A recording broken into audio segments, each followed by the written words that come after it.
తాకట్లో ఉన్న మీ బంగారాన్ని విడిపించి ఆ రోజు ఆన్లైన్ రేటుకి కొంటాం. Sharma gold company. నమస్తే, వెల్కమ్ టు సుమన్ టీవీ. నేను గిరిజ. ఇవాళ మనతో ఉన్న ప్రముఖ అతిథి వచ్చేసి శ్రీ శ్రీ శ్రీ అంబాత్రయ పీఠ వ్యవస్థాపకులు డాక్టర్ ఆదిత్య పరాశ్రీ గురువు గారు ఉన్నారు. వారితో మాట్లాడిద్దాం. గురువు గారు నమస్కారం. నమస్తే. దేవుడే లేడు అని అంటే దేవుడు ఉన్నాడు అని నమ్మరు, దేవుడు లేడు అని కొట్టిపారేస్తూ ఉంటారు. సో ఏకంగా దీని మీద డిబేట్లు కూడా జరుగుతూ ఉంటాయి. దేవుడు లేడు, సనాతన ధర్మం లేదు అనేది చాలా రకాలుగా బయట మనం చూస్తూనే ఉన్నాం. సో మరి అలాంటి మూర్ఖులు అనొచ్చు. ఎందుకు అనంటే వాళ్ళు వాదించే వాదన అలా ఉంటుంది కాబట్టి అనాల్సి వస్తుంది. సో అలాంటి వాళ్ళ కోసం మీరేం చెప్తారు గురుగారు? భగవంతుడు ఉన్నాడో లేడో మీకు అనవసరం. కొలుస్తారా లేదా అది చెప్పండి. ఇప్పుడు ఒక సబ్జెక్టును మనం చదువుతాం, తగు అనుభవము సిద్ధించుటకు ఒక చదువు మనకు అవసరం. నీకు చదువు అవసరం, పుస్తకంతో పని లేదు. అవును. జీవుడు ఈ జన్మనెత్తిన తర్వాత పరిపూర్ణతను పొందగలిగినటువంటి అభ్యాసన ఏదైనా ఉన్నది అంటే ఆధ్యాత్మికతనే. అది మినహా ఏమీ లేదు ఈ జగతిలో, ఏమీ లేదు. అట్టి అభ్యాసనకు ఒక రూపం కావాలా, ఒక దార్శనికత కావాలా.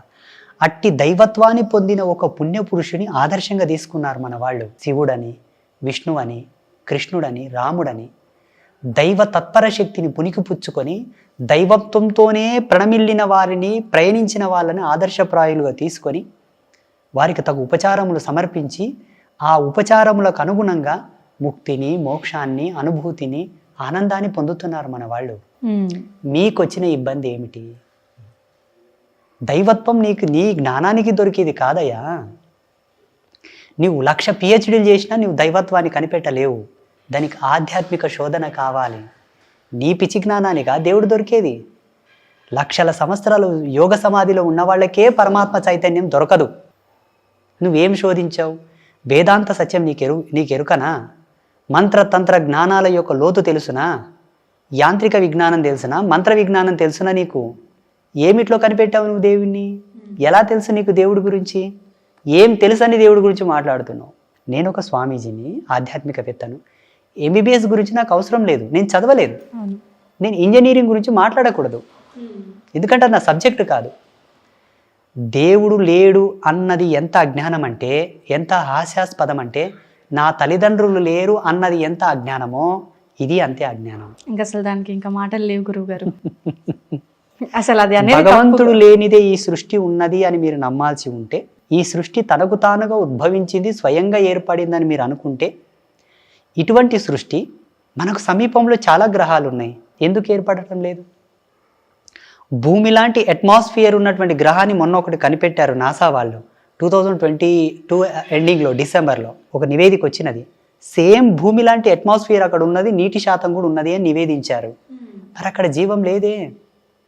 పోనీ దేవుడు లేడు, నువ్వే సత్యం, నీ జ్ఞానమే సత్యం అని అనుకుంటే, దేహ నిర్మాణమునకు సంబంధించిన అన్ని మినరల్స్, అన్ని ఆర్గ్యూమ్స్ అన్నీ మేము మీకు అందజేస్తాం.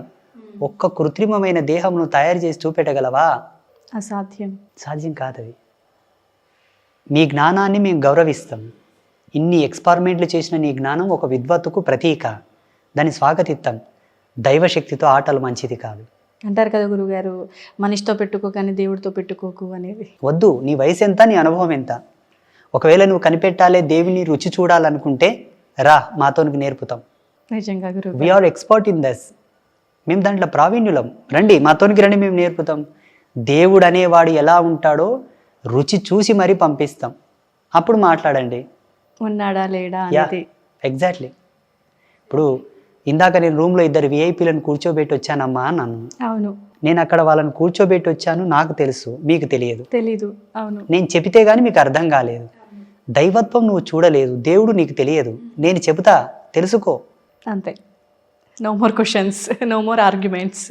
సో నిజంగా గురుగారు, సో ఇక్కడ దేవాలయ విశిష్టత గురించి, అలాగే మాకున్నటువంటి మీ అనుమతితో మా ధర్మ సందేహాలని కూడా నివృత్తి చేసినందుకు, అండ్ మరొక్కసారి మీకు కంగ్రాచులేషన్స్, డాక్టరేట్ తీసుకున్నందుకు. డాక్టరేట్ అనేది నాకు ఇవ్వలేదు, యావత్ హిందూ సమాజంలో పుట్టిన ప్రతి వ్యక్తికి, ప్రతి నా శిష్యులకు, నా యొక్క సమూహానికి, హిందూ సమాజానికి, ప్రపంచవ్యాప్తంగా ఉండేటటువంటి నా హిందువులకందరికీ ఆ డాక్టరేట్ నేను అంకితం చేస్తాను. అది నాకు ఇవ్వలే.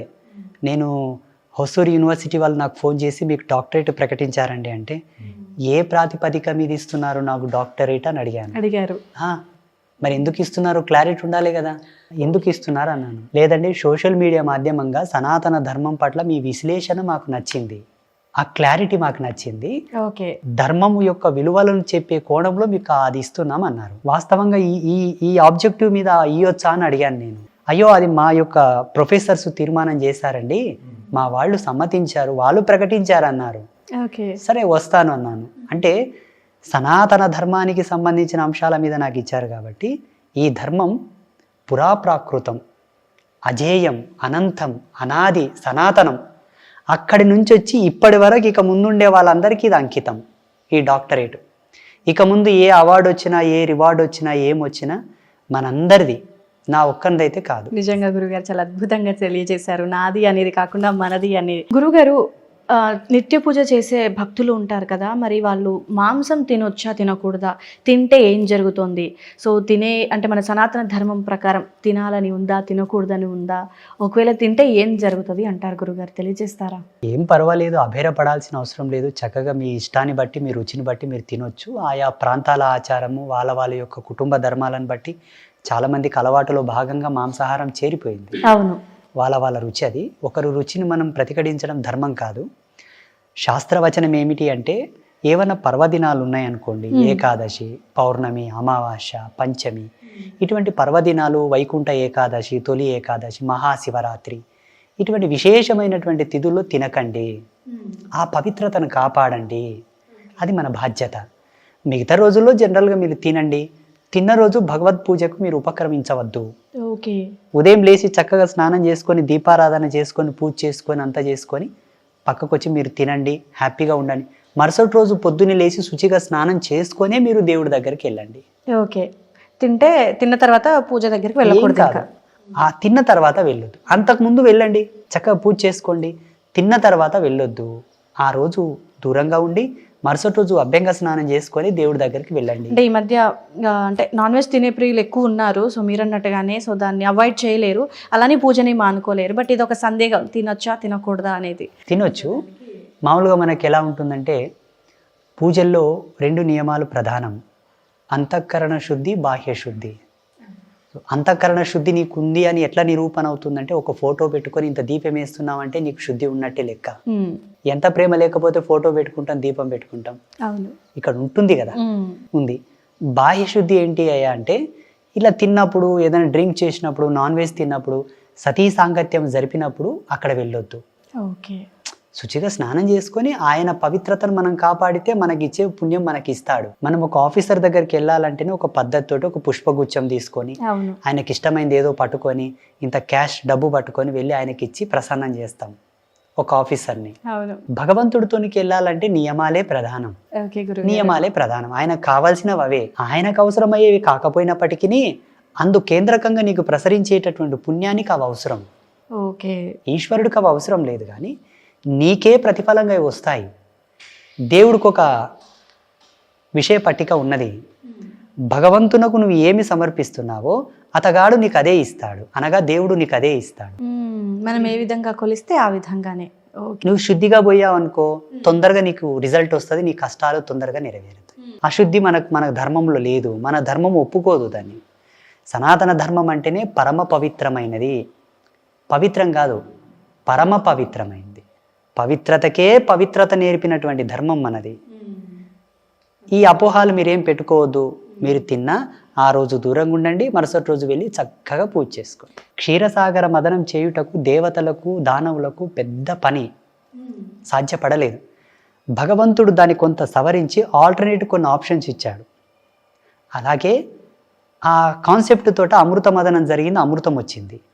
సనాతన ధర్మం ఎంత గొప్పది ఉందో, ఎంత రిస్ట్రిక్షనబుల్గా ఉందో, ఎంత నియమ నిబంధనలతో ఉందో, అన్ని ఆల్టర్నేట్ ఆప్షన్స్ కూడా ఇచ్చింది మనకు. అంతటి సౌలభ్యాన్ని కూడా ఇచ్చింది. ఒకేసారి గొంతు నొక్కి పెట్టి చెప్పలా లేదు, ఆర్డర్ చేసింది. చూడరా, ఇది పరమపదమైనది, ఇది పరమ పవిత్రమైంది, చేయలేకపోతే ఇది కూడా ఉన్నది. అంతేగాని ఇది కాక అది కాక అన్యమైన ప్రదేశంలోకి వెళ్ళి బలి కావద్దు, అక్కడ ఏదో ఉందని వెళ్ళి గోతిలో పడి మళ్ళీ గిలగిలా కొట్టుకోవద్దు అన్నది ధర్మవచనం. ఇది అందరూ స్వీకరించాలి. తప్పకుండా గురుగారు. ధన్యవాదాలు గురుగారు.